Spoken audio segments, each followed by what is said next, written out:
Hello dudes and duties. Alors aujourd'hui, qu'est-ce qu'on va t'apprendre? On va te montrer ce qu'est un fichier ALC, petit bonheur, un fichier ALC, donc Ableton Live Clip. Qu'est-ce que c'est un Ableton Live Clip? Eh bien en fait, c'est le fait d'avoir le bonheur de pouvoir exporter tous les effets et tout ce que tu as appliqué, aussi bien les notes MIDI que les VST, que les effets, que tout ce que tu as appliqué à une piste MIDI d'une session vers une autre. Donc tu peux ouvrir un nouveau projet et réutiliser la même piste, le même sound design, les mêmes effets, tout ce que tu as appliqué sur une piste d'un autre projet. Quoi? Mais quelle est cette magie? Mais on te l'explique tout de suite. Alors voilà, ici j'ai une petite piste, voilà, j'ai une piste MIDI, tu la vois, avec Serum appliqué dessus, un effet Ableton, le amp de Ableton, un EQ de Ableton, le compresseur de Ableton avec un sidechain relié à une piste demi. Tu te dis pourquoi tu me dis ça? Bah parce que ça aura son importance. On va voir ce qui est exporté, ce qui n'est pas exporté. Donc la piste demi, elle est ici, elle est bien séparée, elle est à part. Donc voilà, il est à 0 dB, notre projet est à 100 BPM, on est OK. Et on a aussi un kick ici, boum, on a un petit kick. C'est un fichier audio auquel j'ai appliqué un compresseur et un EQ. Voilà, écoute ce que ça donne.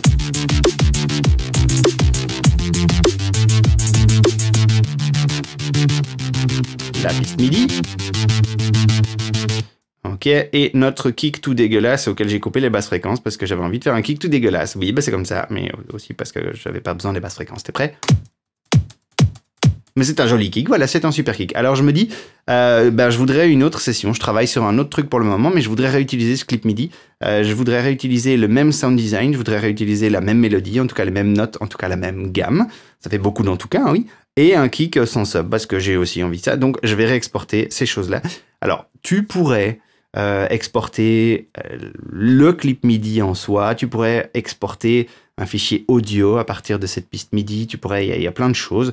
Tu pourrais grouper tous ces éléments, en faire un rack par exemple, et puis exporter la piste MIDI, et puis réimporter tout ça dans une autre session. Ok, tu pourras le faire. Mais ce que tu peux faire aussi, c'est venir ici dans ta User Library, et il y a un truc qui s'appelle Clip. Alors dans les clips, ici on a créé un sous-folder, voilà. Et on va venir faire ce genre de choses. Tu prends ce clip ici, tu le prends, tu le glisses dedans, et boum, et tu lui dis, tu vas l'appeler Fuck Yeah, parce qu'on peut l'appeler Fuck Yeah. Voilà, on l'appelle Fuck Yeah. Et tu vois que ça a créé un clip ici. Alors qu'est-ce qui se passe si je double-clique dessus?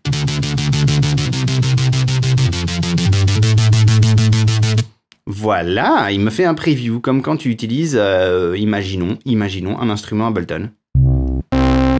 T'as des previews. Alors, ok, ça c'est cool, donc ça fonctionne pour une piste MIDI. On est d'accord, on va voir si ça fonctionne dans une autre session. Mais on va aussi voir si ça fonctionne pour un clip audio. Alors tu le prends, tu le dragues, et tu le drops, et tu le glisses. Le kick pourri sans sub. Voilà, il s'appellera le kick pourri sans sub. Tu remarqueras aussi que lui était à moins 6 dB. Remarque-le bien. Donc on va utiliser la magie du grand cinéma. Et on va faire une ellipse et on va se retrouver dans un nouveau fichier tout clean, nouvelle session Ableton tout clean. T'es prêt? On y va. Boum, nous voilà dans une nouvelle session Ableton tout clean. Alors on reprend mon Fuck Yeah ici, on le reprend. Boum, tu remarqueras qu'on est maintenant à 120. J'ai mis mon clip. Il a modifié le tempo de ma session à 100 dB. Donc il a importé aussi le fichier temporel BPM de mon clip MIDI. D'accord? D'accord. Are you d'accord? Ok, donc mes notes sont là. Serum est là. Le preset Serum a été exporté avec.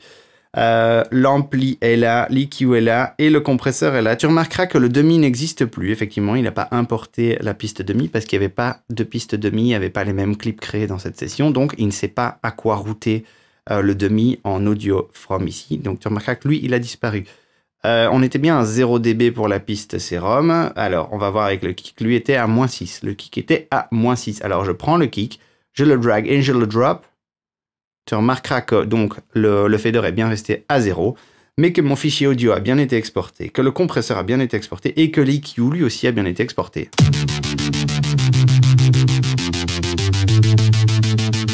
Ben voilà, t'as plus qu'à refaire une petite percussion là-dessus et tu as importé les notes, les effets, le fichier audio, la mélodie, tout a été importé. Donc voilà, c'était un petit secret qui est franchement pas mal utile si tu utilises le même sound design d'une session à l'autre ou si t'as pas envie de tout réexporter à chaque fois ou si tu veux avoir, si tu as un sound design particulier que tu veux réutiliser plusieurs fois ou que tu te crées ta propre banque de sound design, d'effets, de racks, de mélodies, des gammes qui te plaisent, ce genre de choses, tu peux faire des Ableton Live Clips. C'est super simple, c'est super pratique et tu peux les réutiliser un peu partout. Donc voilà, on espère que ça t'a aidé. Bisous, ciao.